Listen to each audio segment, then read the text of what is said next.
ہم نے اور آپ نے وقف، اوقاف، وزارت اوقاف کے نام جانتے ہیں اور انہی اوقاف کی حفاظت کے لیے ہندوستان میں ہر صوبے میں وقف بورڈ قائم ہے۔ خاص طور پہ یو پی میں سنی وقف بورڈ اور شیعہ وقف بورڈ، یہ دونوں بورڈ قائم ہیں اور مقصد ہے اوقاف کی حفاظت، اوقاف کی آمدنی کو دیکھنا، اس کا صحیح استعمال کرنا اور کرانا، یہ مقصد ہے۔ وقف کہتے کس کو ہیں؟ وقف کہتے ہیں کسی مسلمان کی طرف سے اللہ کی رضا کے لیے کسی جائیداد کو اللہ کے نام پہ وقف کر دینا اور کسی خاص مقصد کے لیے وقف کرنا، مثلا مسجد کے لیے وقف کرنا یا مسجد کے اخراجات کے لیے وقف کرنا۔ ہندوستان میں بہت ساری مسجدیں ایسی ہیں کہ مسجد کے ساتھ ساتھ بہت ساری زمینیں، جائیداد، دکانیں، مول وہ وقف ہیں جس کے آمدنی سے مسجد کے اخراجات پورے کیے جاتے ہیں۔ تو اس وقف کا حکم یہ ہوتا ہے کہ وہ ہمیشہ کے لیے اللہ کی ملکیت تصور کی جاتی ہے، اس کے منافع کا استعمال نسل بعد نسل، دور بعد دور ہوتا رہتا ہے اور اس کا باقاعدہ متولی ہوتا ہے، نگراں ہوتا ہے۔ کبھی جس شخص نے، واقف نے، جس نے وقف کیا ہے، اس کے خاندان ہی سے کوئی شخص ہوتا ہے۔ وقف کی ایک شکل وقف علی الاولاد بھی ہے، یعنی جب کوئی بہت مالدار شخص وہ یہ دیکھتا ہے کہ اس کی اولاد کے اندر جائیداد کو اور دولت کو سنبھالنے کی صلاحیت نہیں ہے، بلکہ میرے مرنے کے بعد وہ اونے پونے بیچ دیں گے، تو اس کا ایک طریقہ ہے کہ وہ وقف علی الاولاد، یعنی وقف کر دیا جائے اولاد کے لیے۔ اب ان کی اولاد، نسبی اولاد یعنی بیٹے، بیٹیاں، پوتے، پر پوتے، اسی طرح کوئی اس جائیداد کو بیچ نہیں سکتا، اس سے اس کا تحفظ ہو جاتا ہے۔ البتہ اس کی آمدنی جو ہو رہی ہے، وہ کھیت ہے تو اس کی پیداوار سے فائدہ اٹھائے، دکانیں ہیں تو اس کے کرائے سے فائدہ اٹھائے۔ جس شکل میں جو جتنی بڑی جائیداد ہے، اس کے منافع سے اس کی اولاد حسب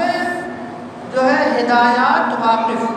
واقف کی ہدایات کے مطابق وہ اسے فائدہ اٹھائے۔ ہم نے بہت سی وقف نامے پڑھے ہیں، مثلا جس میں لکھا ہے کہ یہ زمین جو ہے وقف علی الاولاد ہے، لیکن ہر نرینہ بڑی اولاد کی ذمہ داری ہوگی کہ مسجد میں روشنی کا انتظام کرے، مسجد میں چراغ کا انتظام کرے، اس وقت جو مخصوص قسم کے جو ہے وہ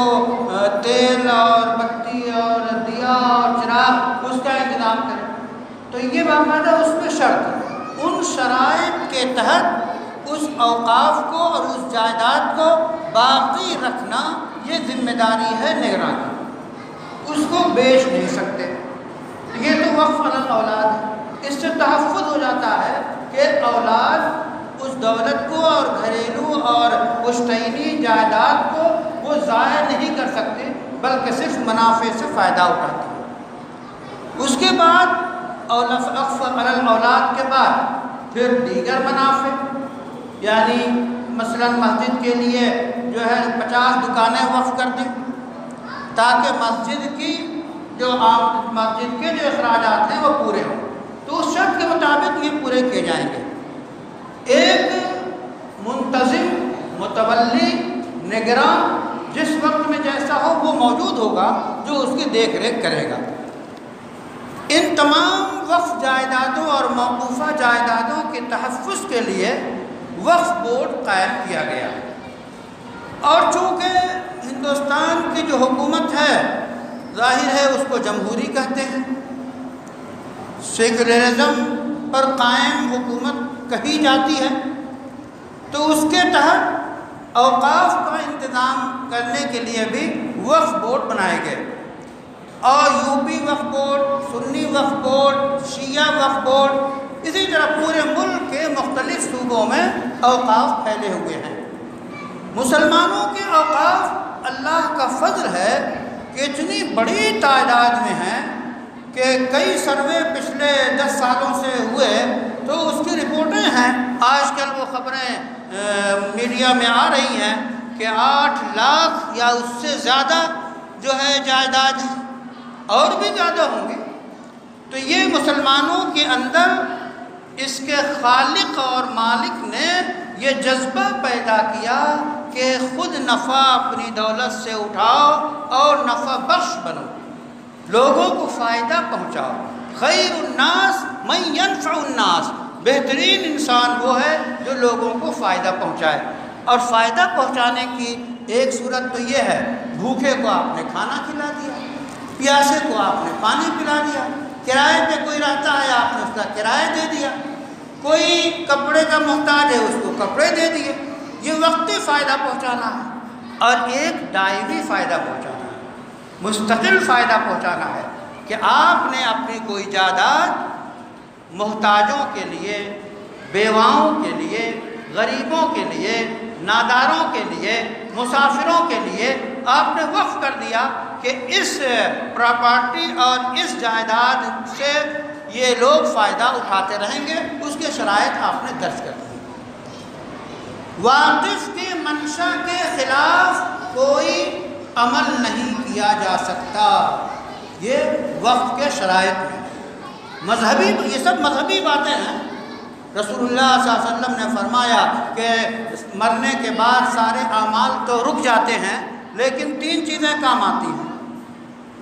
یدعو لہ ولد صالح یدعو لہ، کہ نیک اولاد ہے وہ دعا کرے، یہ مغفرت کی دعا جو باپ کے لیے ہوگی، ماں کے لیے ہوگی، دادا کے لیے ہوگی، سارے اپنے خاندان والوں کے لیے، جو نیک اولاد گھر کا چشم و چراغ، جو اس کی روشنی یہیں تک نہیں بلکہ قبر تک پہنچتی ہے، جب وہ کہتا ہے اللہ مغفر لی ولوالدی، میرے لیے میری مغفرت فرما، میرے ماں باپ کی مغفرت فرما، مجھ سے پہلے دادا دادی جو ہیں ان کی مغفرت فرما، تو یہ روشنی ہے جو قبر تک پہنچ رہی ہے، ان تمام مردوں تک پہنچ رہی ہے۔ اس کا نفع، ایک تو نفع یہ ہے، دوسرے یہ کہ کوئی علم ينتفع به، علم چھوڑ کے جائے، اس سے لوگ فائدہ اٹھائیں، اس کی بڑی شکلیں ہیں، اور ایک یہ صدقہ کر کے جائے جس سے لوگ فائدہ اٹھائیں، اسی صدقے میں دائمی صدقہ جو ہے وہ وقف ہے۔ یہ اوقاف سارے کے سارے صدقہ ہیں، اور اس امت کی فیاضی ہے کہ اس نے ہر دور میں وقف کیا ہے، اور اس نے جو وقف کیا ہے لوگوں کو فائدہ پہنچانے کے لیے وقف کیا ہے، انسانوں کے لیے وقف کیا ہے۔ اور آپ نے تاریخ پڑھی ہوگی، چونکہ دونوں تصویر کے دونوں پہلو سامنے رکھنے چاہیے تو حقانیت واضح ہوتی ہے۔ یورپ میں ایسے لوگ بھی ہیں جنہوں نے ساری جائیداد مرنے سے پہلے اپنی بلیوں کے نام کر دیا، کچھ لوگوں نے ساری جائیداد کتوں کے نام کر دیا، باقاعدہ آپ جانتے ہوں گے یہ دستاویز ہے اسے۔ تو یہ ان کی فکر، ان کے عقیدے کی بات ہے کہ کس قدر گھٹیاپن ہے اس عقیدے میں۔ یہ قیمتی عقیدہ، اعلیٰ عقیدہ، اسلام کا عقیدہ ہے، یہ لوگوں کو فائدہ پہنچاتا ہے۔ تو یہ اوقاف کی دیکھ ریکھ مسلمان مذہب کے مطابق ہمیشہ کرتے آئے ہیں، کر رہے ہیں، اور انشاءاللہ کرتے رہیں گے۔ ایسے اوقات میں مرکزی حکومت کی طرف سے پارلیمان میں اس بل کا پیش کیا جانا، جس کو بھی جی پی سی میں اس میں ڈال دیا گیا، اور اس کے بعد پھر وہ راجیہ سبھا میں ہو کر پھر لوٹ کر، آپ جانتے ہیں کہ یہ سب چال کیسی کیسی ہوتی ہے، پھر وہ ضابطے میں پاس بھی ہو سکتا ہے، لیکن یہ دستور ہند کی بنیادی دفعات کے خلاف ہے، جیسا کہ اس کے ایکسپرٹ اور اس کے ماہرین کہتے ہیں، دفعہ 30، دفعہ 29، دفعہ 26، اسی طرح ان دفعات کے خلاف ہے کہ مذہب کی امور میں یہ دخل اندازی ہے۔